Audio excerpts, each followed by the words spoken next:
क्या आपके साथ कभी ऐसा हुआ है कि आप किसी काम में अपना 100% देते हैं, चाहे वो ऑफिस का प्रोजेक्ट हो, पढ़ाई हो या कोई रिश्ता, लेकिन अंत में उम्मीद के मुताबिक नतीजा नहीं मिलता और तब जो निराशा, गुस्सा और दुख होता है वो आपकी रातों की नींद उड़ा देता है। हम सब इस दौर से गुजरते हैं। हम सोचते हैं कि सब कुछ छोड़ छाड़ कर कहीं दूर चले जाएं, जहां कोई टेंशन ना हो। लेकिन क्या भाग जाना ही एकमात्र रास्ता है? आज से हजारों साल पहले अर्जुन के मन में भी यही सवाल था। वो सब कुछ छोड़कर भागना चाहते थे। तब भगवान श्री कृष्ण ने गीता के अध्याय 5 में एक ऐसी बात कही जो आज के समय में डिप्रेशन, एंजाइटी और ओवरथिंकिंग का सबसे बड़ा इलाज है।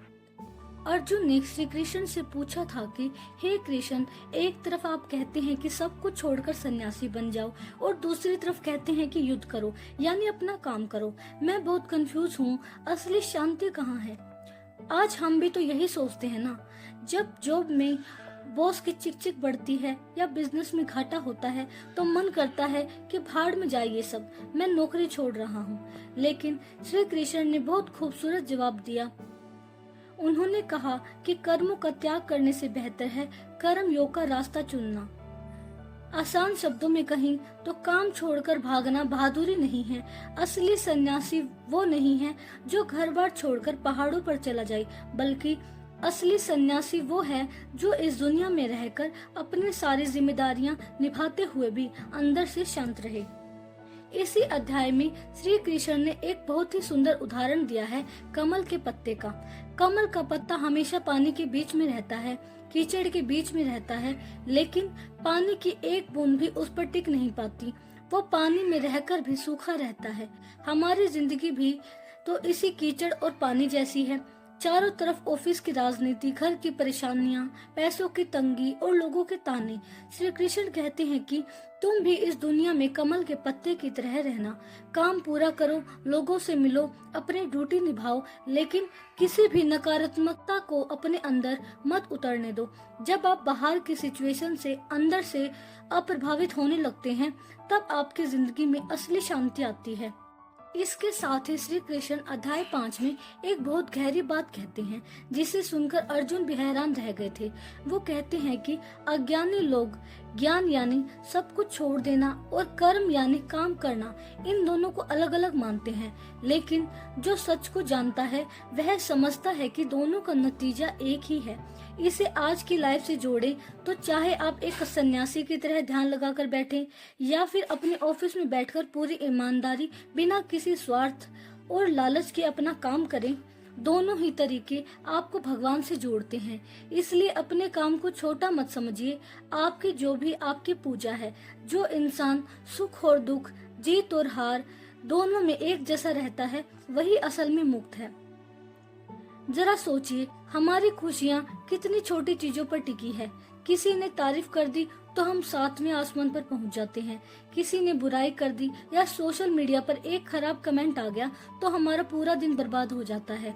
यानी हमारे मूड का रिमोट कंट्रोल दूसरों के हाथों में है। श्री कृष्ण कहते हैं कि इस रिमोट कंट्रोल को अपने हाथ में वापस ले लो।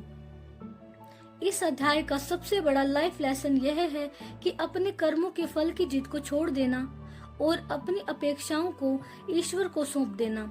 जब हम कोई काम करते हैं तो हम पहले ही परिणाम की एक तस्वीर बना लेते हैं कि मुझे इतने पैसे मिलने ही चाहिए या सामने वाले को मेरी कदर करनी ही चाहिए, और जब ऐसा नहीं होता तो हमें दुख होता है। श्री कृष्ण कहते हैं कि तुम बस अपना काम पूरी ईमानदारी से करो और उसके परिणाम की चिंता उस यूनिवर्स पर छोड़ दो। जब आप नतीजे की टेंशन छोड़ देते हैं तो आप काम को खुलकर एंजॉय कर पाते हैं और आपका परफॉर्मेंस भी बेहतर हो जाता है। अध्याय 5 के आखिर में श्री कृष्ण हमें सबसे बड़ा मंत्र देते हैं कि असली सुख किसी महंगी गाड़ी, नए फोन या दूसरों की तारीफ में नहीं है। भारी चीजों से मिलने वाली खुशी की एक एक्सपायरी डेट होती है। असली शांति आपके अंदर है। जब आप अपनी इच्छाओं, अपने डर और अपने गुस्से पर काबू पा लेते हैं, तब आप इसी दुनिया में रहकर भी सबसे सुखी इंसान बन जाते हैं। इसी अध्याय के बिल्कुल आखिरी श्लोकों में श्री कृष्ण उस राज को खोलते हैं कि अपनी सांसों को संतुलित करके जो अपनी इच्छाओं और गुस्से पर काबू पा लेता है वह हमेशा के लिए मुक्त हो जाता है। गीता का यह 5वां अध्याय हमें भगोड़ा बनना नहीं सिखाता, बल्कि हमें अपने रोजमर्रा की जिंदगी का एक मेंटली स्ट्रॉन्ग वॉरियर बनना सिखाता है। कल सुबह जब आप अपने काम पर या कॉलेज जाएं, तो इस वीडियो की 3 बातें याद रखें। पहली, काम से मत भागो, सिर्फ नतीजों की जिद छोड़ो। दूसरी, कमल के पत्ते की तरह रहो और चारों तरफ की नेगेटिविटी को अपने अंदर मत उतरने दो। और तीसरी, अपने मूड का रिमोट कंट्रोल किसी दूसरे इंसान के हाथ में मत दो। आपको गीता की यह आसान व्याख्या कैसी लगी? क्या आप भी आज से अपनी लाइफ को इस नए नजरिए से देखने के लिए तैयार है? मुझे कमेंट बॉक्स में जय श्री कृष्ण लिखकर जरूर बताएं। अगर इस वीडियो ने आपके दिल को छुआ है तो इसे अपनी किसी परेशान दोस्त या परिवार के साथ शेयर जरूर करें। चैनल को सब्सक्राइब करना मत भूलिएगा, क्योंकि अगले वीडियो में हम अध्याय 6 में प्रवेश करेंगे और जानेंगे मन को शांत रखने वाली ध्यान योग की तकनीक को। अपना ख्याल रखिए। जय श्री कृष्णा। धन्यवाद।